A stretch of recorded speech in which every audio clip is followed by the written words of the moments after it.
This short video shows the Zion Narrows hike. It was shot when the river was flowing about 90 cubic feet per second.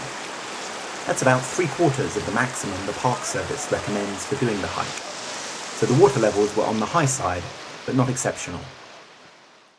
The hike starts at the end of Zion Canyon, which is closed to traffic during the peak season.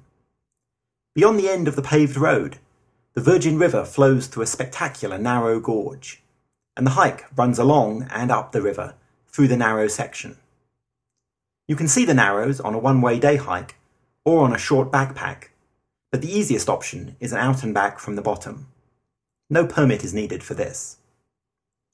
Starting from the shuttle bus stop, the first mile or so is along a paved trail. This is already a beautiful stretch of canyon, especially in the fall. When the trail ends, you have to take to the water, and the rest of the hike is mostly wading up the riverbed. A wading staff comes in very handy.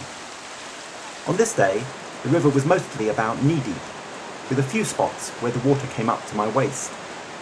It's not difficult hiking, but you do need good footwear, as the bottom of the river is a jumble of rocks and quite slippery. The lower part of the canyon has some relatively open stretches where you can get out of the water and hike along the bank. As you go further up, it narrows, and the river fills the canyon from wall to wall. This is the most spectacular section. After 1.5 miles, you reach a junction with a side canyon called Orderville Canyon.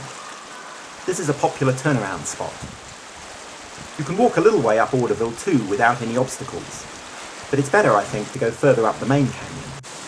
The Narrows between the junction with Orderville, up to Big Spring at the top, are even better than the lower reaches. I've done this hike now a couple of times, and as long as the weather is okay, I highly recommend it. It is popular, and sometimes overcrowded, but it's really a lot of fun. It's a unique experience, and one of the best hikes you can do in North America.